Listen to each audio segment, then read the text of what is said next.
আসসালামু আলাইকুম। চলে আসলাম রান্না করার জন্য। আর কি রান্না করব? আজকে নামাইছি ডিপের থেকে করলা। দেখেন আমরা কিভাবে প্যাকেট করে রাখি। তাই মন চাইলে একটু আজকে একদম শুকনা ভাজবো বনি করলাটা। কারণ কালকের বাসি তরকারি আছে। কালকের মানে ২-৩ পদের তরকারি আছে, যাতে শীতের দিন জাল দেওয়া পড়ে না, সেজন্য বাসিও বলা যায় না। কালকে রান্না করছি, ওই যে মেয়ে নুডলস রান্না করলো। কাদের জন্য রান্না করুম? মানুষ এই যে ৪ জন, মেয়ে নুডলস রান্না করে খেয়ে ফেলবো।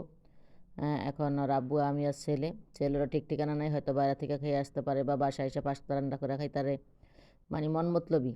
যাই হোক, কে খায় কে না খায় সেটা দেখি, তারপরও কিছু তো করতে হইব। কালকে মাংসের তরকারি, ২ পদের তরকারি আছে, পরে দেখবেন।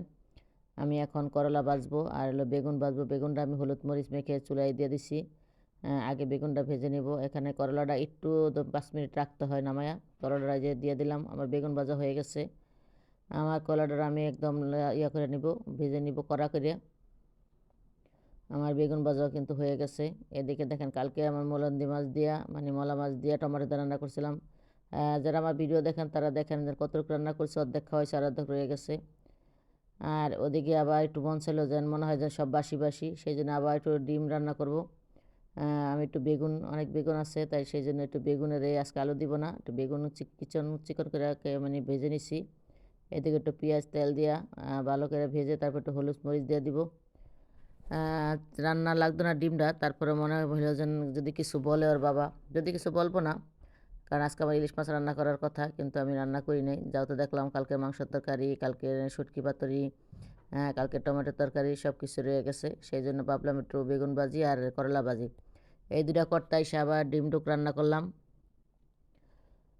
আমার ডিমটা আমি মশলাটা কষাইয়া বেগুনটা ভেজে দিয়ে দিছি, তারপর 2টা সিদ্ধ ডিম আর 2টা ভাজা ডিম দিয়ে দিব। দিয়ে ধনিয়া পাতা দিয়ে আমি এটা নামাই নিব। কারণ এটা আজকে রাতে, কিন্তু আমার ভিডিওটা তো কালকের করা, আজকে রাত্রে আমি বয়স দিলাম। আমার এই তরকারিও কিন্তু খাওয়া যায় নাই, কারণ আমার ছেলে শুধু খাইছে মাংসের তরকারি দেওয়া, আমি খাইছি শুটকি পাতুরি ভাজা, মানে বেগুন ভাজা দিয়ে আমার ভাত খাওয়া গেছে, করলার বেগুন।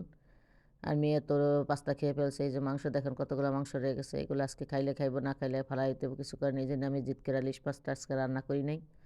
আর আব্বু আইসা কাজের থেকে বলতেছে, এত দামটা কচু না, কচুর আর ফালাই দিতে হইব।